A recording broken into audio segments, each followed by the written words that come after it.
영적 분별력을 유지하라라는 제목으로 오늘 하나님 말씀 전하겠습니다. 여러분, 마라톤에서 가장 힘든 구간이 어디인지 아십니까? 결승점을 눈앞에 둔 마지막 1, 2km를 남긴 그 지점이 가장 힘든 구간이라고 합니다. 다 왔다는 안도감도 생기지만 동시에 이 온몸의 에너지가 바닥나는 데드 포인트를 경험하는 그 시점이 바로 그 시점이라고 해요. 자, 오늘 본문 속 느헤미야와 유다 공동체가 놓여져 있는 상황이 바로 비슷합니다. 52일간의 사투 끝에 무너진 성벽의 틈새를 전부 메꾸었습니다. 이제 성문에 문짝만 달면 모든 공사가 끝이 나고 완공이 되는 시점입니다. 자, 그런데 이 바로 승리의 문턱에서 대적들의 공격은 이전과는 비교할 수 없을 정도로 훨씬 더 정교하고 치명적으로 접근을 합니다. 화살은 이제는 성벽이 아니라 한 사람을 향하는데 바로 리더 느헤미야입니다. 느헤미야를 정조준하는 거예요. 자, 왜 대적들이 리더를 정조준했을까요? 대적들은 잘 알고 있죠. 성벽을 무너뜨리기보다 리더 한 사람을 무너뜨리는 편이 훨씬 더 효과적이라는 것을 그들은 알고 있습니다. 여러분, 리더는 단지 지시만 내리는 그런 사람이 아니죠. 공동체의 사명이 살아있게 하는 심장입니다. 위기 속에서 길을 잃지 않게 하는 영적 이정표가 바로 리더죠. 여러분, 리더의 자리를 지키고 있을 때 공동체는 우리가 가는 길이 옳다는 확신을 가질 수 있어요. 반대로 리더가 유혹에 넘어가 자리에서 이탈하면 여러분, 성벽은 건재할지 모르지만 공동체는 한순간에 와해될 수밖에 없습니다. 리더가 비방에 흔들려 사기를 이뤄도 마찬가지겠죠. 리더가 리더의 자리를 지키는 것, 그것이 공동체를 세워가는 데 있어서 가장 중요한 핵심이라고 할 수가 있죠. 여러분, 우리 모두가 리더라는 사실 아십니까? 혹시 이 말씀을 들으면서 그러면 이 말씀은 목사나 장로나 목자들만 들으면 되는 말씀인가 라고 생각할지 모르겠습니다. 그러나 그렇지 않죠. 가정을 기도로 파수하는 부모는 그 가정의 리더입니다. 일터에서 그리스도인의 양심을 지키는 직장인은 그 직장의 리더죠. 무엇보다도 우리 모두는 자기 영혼의 성벽을 책임지는 리더라고 할 수 있어요. 사탄은 오늘도 공동체를 무너뜨리기 위해 수단과 방법을 가리지 않고 리더를 공격하고 있습니다. 자, 느헤미야 6장은 사탄이 리더를 무너뜨리기 위해 집중 공략하는 세 가지 영역을 우리에게 보여주는데요. 그 세 가지를 오늘 함께 살펴보려고 합니다. 말씀 가운데 주님이 주시는 우리 공동체를 향한 주님의 음성을 우리 모두가 들을 수 있기를 축복합니다. 자, 우리 공동체를 지키기 위해서 사탄이 집중 공략하는 첫 번째 영역, 그것은 바로 건강의 문제입니다. 여러분, 성벽의 모든 틈새가 메워지고 이제 성문에 문짝만 달면 되는 이 시점인데요. 대적 산발락과 도비아가 전술을 바꿔요. 지금까지는 협박과 위협으로 성벽을 무너뜨리려고 했는데요. 이제는 성벽 안의 핵심 리더인 느헤미야를 성 밖으로 끌어내려고 합니다. 자, 그 미끼가 바로 오노 평지의 회담인데요. 자, 2절 말씀을 같이 한번 읽어보겠습니다. 2절 말씀 시작. 산발락과 게셈이 내게 사람을 보내어 이르기를 오라 우리가 오노 평지 한 촌에서 서로 만나자 하니 실상은 나를 해하고자 함이었더라. 자, 오라 우리가 오노 평지 한 촌에서 만나자 이렇게 제안을 했어요. 겉으로 보면 평화적인 어떤 제안처럼 보이죠. 그런데 느헤미야가 이들의 제안 뒤에 있는 속뜻을 정확하게 간파합니다. 실상은 나를 해하고자 함이었더라. 그들은 느헤미야를 예루살렘 밖으로 불러내서 암살하거나 납치하려고 하는 그런 계획을 세운 겁니다. 느헤미야가 더 이상 물리적으로 리더의 역할을 감당할 수 없도록 하기 위해서 세운 계략이라고 하는 거죠. 여러분, 사탄은 잘 알고 있었어요. 성벽을 무너뜨리기보다 리더의 육신을 무너뜨리는 것이 훨씬 더 쉽고 확실할 수 있다는 그 사실을 노린 거죠. 제가 예전에 수영로 교회 고 정필도 목사님께서 은퇴하시고 나서 젊은 사역자들에게 강의하신 내용 중에 제가 기억이 나는 내용이 있습니다. 평생을 무릎으로 기도하시며 사셨고 전 세계를 선교하는 목회 사역에 정말 생명을 거셨던 분이셨죠. 은퇴하신 이후에 한참을 세계 선교를 감당하시고 나서 몇 년이 지난 시점이었어요. 부교육자들에게 말씀을 전하시는 그 시간에 이렇게 말씀을 하시는 겁니다. 저희는 당연히 이제 목사님께서 더 기도에 힘쓰라, 정말 사역에 목숨을 걸어라, 이렇게 도전하실 줄 알았어요. 근데 목사님의 첫 마디는 좀 의외였습니다. 목사님들, 건강을 잘 챙기십시오. 건강이 무너지면 기도도 못하고 사역도 못합니다. 주님의 사역을 잘 하려면 여러분, 건강을 잘 관리하시기 바랍니다. 건강이 여러분의 첫 번째 사명입니다. 그렇게 얘기를 하신 거예요. 평생을 기도로 승부하셨던 분이 왜 건강을 먼저 강조하셨을까요? 그것은 우리의 육체가 하나님께서 사명을 담아주신 거룩한 질그릇이기 때문에 그렇죠. 여러분, 아무리 뜨거운 열정이 있고 영적인 큰 비전이 있고 그것을 담아낼 육신이 깨져버린다면 사역의 동력은 그 즉시 사라져버리고 맙니다. 여러분, 리더가 건강을 잃는 것은 단순히 아픈 것이 아니라 사명의 자리에 공백을 만들게 되죠. 그리고 대적들에게 성문을 활짝 열어주는 것과 같은 결과를 초래하게 됩니다.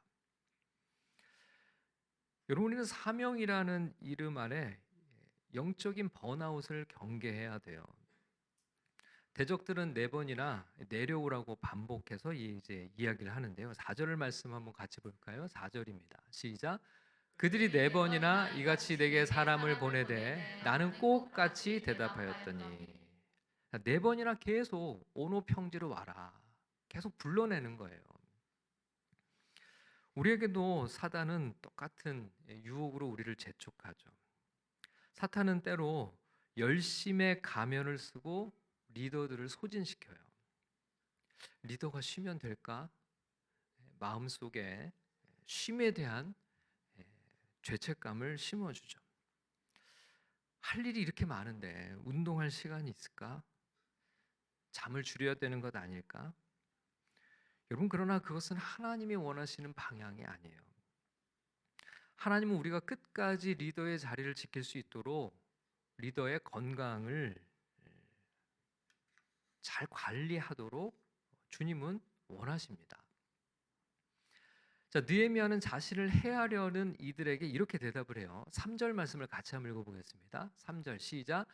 내가 곧 그들에게 사자들을 보내어 이르기를 내가 이제 큰 역사를 하니 내려가지 못하겠노라. 어찌하여 역사를 중지하게 하고 너희에게로 내려가겠느냐 하며. 여러분, 대적은 느헤미야를 해하려는 목적으로 이제 내려오라고 했는데요. 그때 느헤미야가 이렇게 얘기를 합니다. 내가 이제 큰 역사를 하니 내려가지 못하겠노라. 여러분, 킹제임스 성경은 이렇게 번역을 했어요. I am doing a great work so that I cannot come down. 나는 위대한 일을 하고 있으니 내려갈 수 없어요. 이렇게 얘기를 합니다. 나는 위대한 일을 하고 있으니 내려갈 수 없다. I cannot come down 이렇게 얘기를 해요. 여러분 이 표현을 우리가 마음속에 좀 간직할 필요가 있는 것 같습니다. 여러분 우리에게는 항상 절제가 필요합니다. 근데 왜 절제해야 될까요? 날씬한 몸매를 유지하기 위해서요? 사람들 보기 좋은 그런 근육질의 몸매를 갖추기 위해서요? 아니죠. 하나님의 위대한 일을 감당하기 위해서 우리는 건강에 신경을 써야 돼요. 여러분 건강을 해치는 다양한 유혹들이 우리 주변에 널려 있어요. 너무나 맛있는 음식들이 많이 있는데 근데 어때요? 그런 음식들은 한결같이 건강에 좋지 않은 경우가 참 많이 있죠. 건강에 해로운 줄 알면서도 너무 맛있어서 유혹을 참기 어렵습니다. 그럴 때 여러분 우리도 느헤미야처럼 이야기할 수 있어야 돼요. 나는 하나님의 위대한 일을 하고 있으니 그걸 먹으러 가지 않겠다. 여러분 운동이 건강에 필요한 줄 알면서도 재밌는 영상 손에 들고 휴대폰 만지작 하다 보면 운동할 시간을 갖기가 어렵죠. 꼼짝도 하기 싫고 소파에 앉아서 침대에 누워서 재밌는 영상에 빠져 있을 때가 참 많이 있죠. 그게 건강을 해치는 일인 걸 알면서도 여러분 거절하기가 참 많이 어려워요. 그럴 때 우리가 느헤미야처럼 이렇게 얘기할 수 있어야 돼요. 나는 하나님의 위대한 일을 하고 있다. 그래서 나는 더 이상 그것에 시간을 뺏기지 않겠다. 건강을 챙기는 일에 힘을 쓰겠다. 사탄은 리더를 온오평지 같은 분주함으로 또 불러냅니다. 사탄은 리더를 소모적 만남으로 불러내요. 계속 만나서 이야기하자. 결국 순간적으로는 인정과 평화를 주는 듯하지만 결국은 우리의 영혼과 육체를 고갈시키는 결과를 가져오죠. 여러분 각 가정과 공동체의 느헤미야가 바로 저와 여러분들입니다. 우리가 무너지면 가정이 흔들리고 우리가 지치면 사역이 멈출 수밖에 없어요. 그래서 여러분 우리는 결단이 필요합니다. 하나님의 위대한 일을 위해서 우리를 해하려는 모든 것들에 절제하고 우리는 그것을 거부할 수 있어야 돼요. 여러분 내 건강을 돌보는 것은 하나님 앞에 불충한 일이 아니에요. 그것은 사명을 완성하기 위한 충성스러운 리더의 결단입니다. 나를 소진시키는 대적의 온오평지로 따라가지 않겠다. 내 육체를 더 단련시키고 그래서 하나님 나라에 귀하게 쓰임 받도록 우리가 우리의 삶을 더 잘 관리하는 일에 내가 더 힘쓰기를. 무엇을 위해서요? 하나님의 위대한 일을 하고 있기 때문에. 여러분 사명을 위해 우리는 몸을 더 소중하게 여겨야 됩니다. 쉼을 갖고 절제할 수 있어야 되고 건강을 돌볼 수 있어야 됩니다. 여러분 이것이 공동체를 지키는 가장 기본적이면서도 강력한 영적 분별력입니다. 그런 영적 분별력을 유지할 수 있는 믿음의 삶이 다 될 수 있기를 축복합니다. 자, 두 번째는 영적 분별력을 유지하기 위해서 우리가 관심 가져야 되는 것은 신뢰입니다. 여러분 첫 번째 공격이 리더의 육체적 생존을 집중적으로 공격했다면 두 번째는 사회적인 생존과 연결이 돼 있어요. 두 번째 공격은 리더의 신뢰와 평판을 겨냥합니다.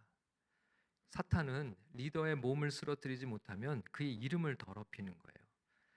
그래서 리더의 영향력을 마비시킵니다. 자, 5절 말씀을 같이 한번 읽어보겠습니다. 5절 말씀 시작.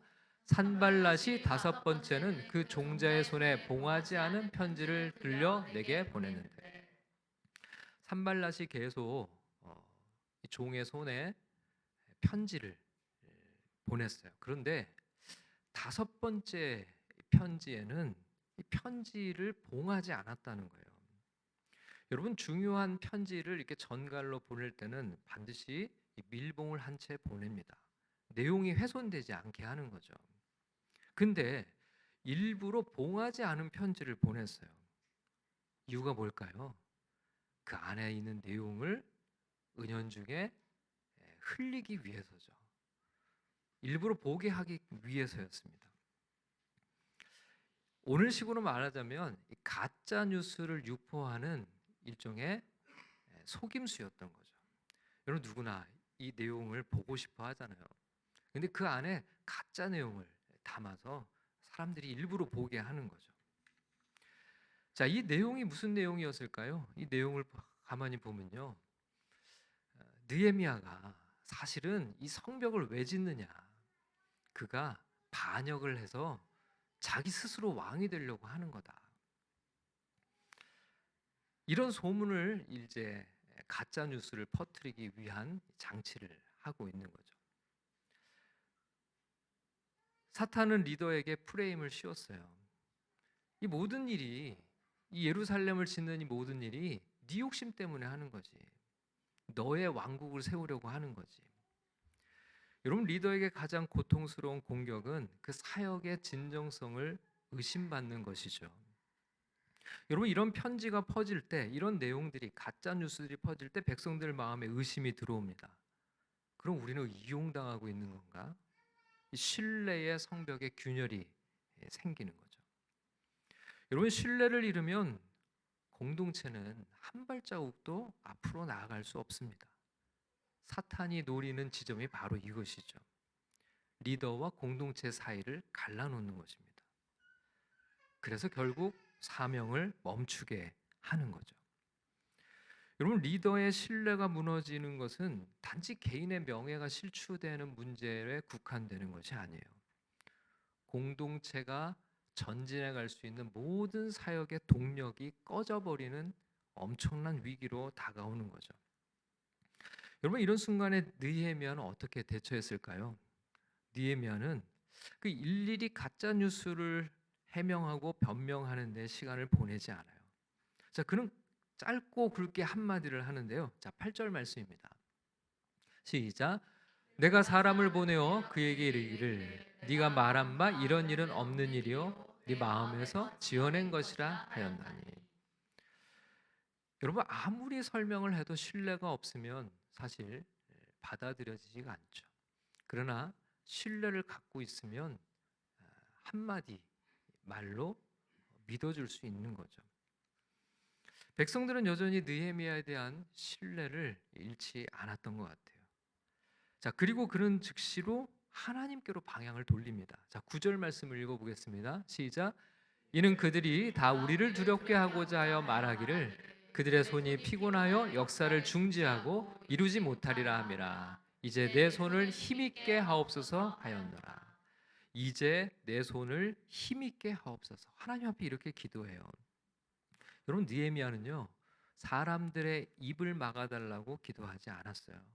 대신에 끝까지 사명을 감당할 힘을 달라고 하나님 앞에 기도합니다. 여러분, 이것이 리더가 붙들어야 될 부분이에요. 하나님 앞에 단독자로 서 있는 것. 아무리 무성한 소문들이 들려온다 할지라도 그 억울함 때문에 무너지기보다는 하나님께 사명을 감당할 힘을 구하는 것이죠. 여러분, 오늘날에도 이 봉하지 않은 편지는 우리 주변에 너무나 많습니다. 확인되지 않은 소문과 비난이 공동체를 흔들 위험은 항상 있습니다. 봉하지 않은 편지를 없애는 일에 집중하면 사실 사명을 감당할 수가 없죠. 여러분, 이때 필요한 것이 영적 분별력입니다. 리더는 사람들의 말에 일일이 반응할 필요가 없습니다. 우리의 신뢰는 해명이 아니라 일관된 하나님 앞에서의 믿음의 삶과 그리고 주님께서 증명해 주실 것을 믿고 가야 되는 거죠. 내 손을 힘있게 하옵소서가 우리의 기도가 되어야 할 줄 믿습니다. 여러분, 거짓된 소문, 그것에 우리가 흔들리지 말아야 됩니다. 그 말이 공동체를 세우는 말인지 무너뜨리는 말인지를 항상 우리는 분별할 수 있어야 돼요. 리더의 손을 약하게 만드는 말에 동참하지 말아야 됩니다. 리더의 손을 힘있게 하는 기도의 동역자들이 될 수 있기를 축복합니다. 신뢰가 회복될 때 절대 공동체는 흔들리지 않습니다. 하나님이 기뻐하시는 큰 역사를 함께 이루어가는 믿음의 백성들 모두 될 수 있기를 축복합니다. 자, 세 번째로 영적 분별력을 유지해야 할 부분, 바로 거룩입니다. 여러분, 공격은 점점 더 강력해지는데요. 첫 번째는 리더의 육체를 겨냥을 하죠. 두 번째는 리더의 신뢰를 무너뜨리려고 했어요. 세 번째는 리더의 거룩함을 겨냥합니다. 근데 이 공격이 내부에서 온다는 것이 참 위험해 보여요. 자, 하나님의 말씀을 전한다는 선지자의 입을 통해 이렇게 선포되는데요. 10절 말씀을 같이 읽어보겠습니다. 시작. 이후에 무헤다벨의 손자 들라야의 아들 스마야가 두문불출하기로 내가 그 집에 가니 그가 이르기를 그들이 너를 죽이러 올 터이니 우리가 하나님의 전으로 가서 외소 안에 머물고 그 문을 닫자. 저들이 반드시 밤에 와서 너를 죽이리라 하기로. 여러분, 스마야가 이렇게 말해요. 자객이 올 것이니까 하나님의 전으로 들어가 문을 잠그자. 여러분, 겉으로 보면 리더를 엄청 보호하려고 하는 선한 의도를 가지고 있는 것처럼 들리잖아요. 근데 여러분, 여기에 사실 독이 있습니다. 율법에 따르면 제사장이 아닌 자가 성소에 들어가는 것은 죄예요. 대적은 스마야를 매수했어요. 느헤미야가 두려움 때문에 말씀을 어기게 함정을 파고 있는 거죠. 여러분, 사탄의 최종 목표는 늘 같습니다. 리더를 죄에 빠뜨리는 겁니다. 한 번의 타협으로 비방할 명분을 만들려는 것이죠. 리더의 영적 권위를 무너뜨리려는 것입니다. 그래서 더 이상 공동체를 이끌 수 없도록 하려는 의도를 가지고 있는 거죠. 여러분, 영적 리더의 힘은 어디서 나올까요? 실력이 아니라 거룩에서 나오는 겁니다. 우리는 리더에게 능력과 자원이 중요하다고 생각할지 몰라요. 그러나 성경의 핵심적 리더십은 바로 거룩입니다. 거룩은 도덕적 단정함만을 말하는 것이 아니죠. 하나님과의 관계가 막힘없이 연결된 상태를 거룩이라고 할 수 있어요. 여러분, 리더가 거룩을 잃으면 하나님으로부터의 공급이 끊어집니다. 지혜와 용기의 공급처가 단절이 되죠. 하나님과 연결된 최후의 보루가 무너지는 거예요. 그때 리더는 껍데기만 남게 되는 것입니다. 사탄은 이것을 노리는 거죠. 몸을 해치는 것보다 그의 영혼에 타협과 불순종을 심는 것은 더 확실한 공격 무기가 되는 거죠. 여러분, 영적 분별력은 하나님의 말씀의 기준입니다. 자, 느헤미야는 11절에서 단호히 말해요. 11절 말씀 같이 읽어보겠습니다. 시작. 내가 이르기를 나 같은 자가 어찌 도망하며 나 같은 몸이면 누가 외소에 들어가서 생명을 보존하겠느냐. 나는 들어가지 않겠노라 하고, 나 같은 자가 어찌 도망하며 내가 들어가지 않겠노라 이렇게 말하는데요. 그가 이렇게 분별할 수 있었던 것은 그냥 마음의 어떤 직감 때문에 어떤 직관적인 그런 결정이 아니에요. 여러분, 이 사람이 느헤미야가 이렇게 분별할 수 있었던 것은 바로 그에게 말씀이 있었기 때문입니다. 하나님의 말씀이 금한 일을 나는 제사장이 아닌데 어찌 내가 그곳으로 그 외소에 들어갈 수 있느냐. 나는 죽는 한이 있어도 가지 말아야 할 곳에 가지 않고 밖에서 죽겠다. 생명을 보존하겠다고 하나님의 말씀을 어기고 성전 안에 들어가는 일을 하지 않겠다. 그의 이 분별은 바로 하나님의 말씀에서 나오는 분별이라고 볼 수가 있는 거죠. 여러분, 아무리 좋은 조언, 걱정해 주는 이야기, 친절한 조언이라도 말씀에서 어긋나 있다면 그것은 하나님의 음성이 아닙니다. 아무리 신령해 보이는 예언이라고 하더라도 우리를 죄로 이끈다면 그것은 사탄의 속삭임입니다. 느헤미야는 즉시 깨달았어요.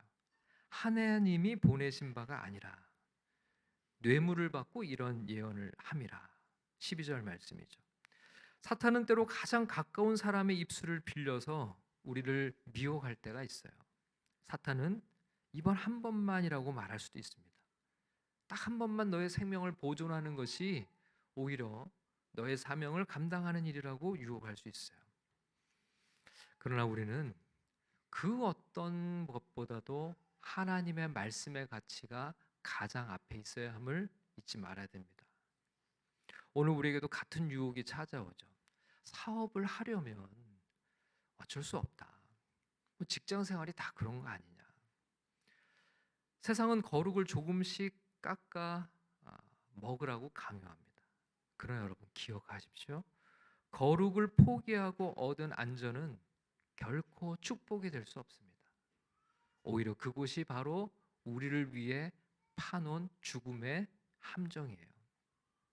느헤미야처럼 거룩한 자존감을 우리는 회복할 수 있어야 됩니다. 나 같은 자가 어찌 죄와 타협하겠느냐? 나 같은 자가 어찌 하나님을 실망시키겠느냐?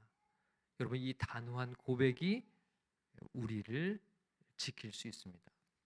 여러분이 끝까지 거룩의 자리를 지킬 때 하나님께서 일하시는 줄 믿습니다. 하나님께서 대적들을 심판하시고 하나님께서 그 성벽을 통해 하나님의 영광을 드러내시죠. 여러분, 느헤미야 6장은 한 리더가 건강과 신뢰와 거룩을 지키기 위해 치열하게 치른 영적 전쟁을 우리에게 보여줘요. 우리의 건강을 해치는 유혹을 단호하게 거부하는 리더가 되어야 됩니다. 가짜 뉴스의 소음에 끌려가지 말고 하나님께 기도의 자리에 나아가야 됩니다. 살기 위해 죄와 타협하라는 제안을 말씀의 검으로 끊어낼 수 있어야 됩니다. 느헤미야가 영적 분별력을 유지했을 때 어떤 일이 벌어졌을까요? 성벽 공사가 52일 만에 완공되는 대역사가 일어났어요. 15절 말씀을 같이 읽어보겠습니다. 15절입니다. 시작. 성벽 역사가 52일 만인 엘룰월 25일에 끝나매. 여러분, 그 엄청난 일이 52일 만에 끝났습니다. 누가 하신 일입니까? 하나님이 하신 일이죠. 자, 그 이야기를 듣고 대적들이 낙담했어요. 16절 말씀을 읽어보겠습니다. 시작. 우리의 모든 대적과 주위에 있는 이방 족속들이 이를 듣고 다 두려워하여 크게 낙담하였으니 그들이 우리 하나님께서 이 역사를 이루신 것을 알미니라. 아멘. 여러분, 그들이 왜 낙담했습니까? 이 역사를 누가 이루신 것을 그들이 보았어요? 하나님이 이루신 것을 보았죠. 느헤미야의 능력이 아니라 느헤미야를 통해 일하신 하나님을 보았기 때문에 그들이 낙담한 것입니다. 여러분, 우리가 영적 분별력을 지키며 우리 삶의 성벽을 지어갈 때 세상은 우리 가운데 일하시는 하나님을 보게 될 것이에요.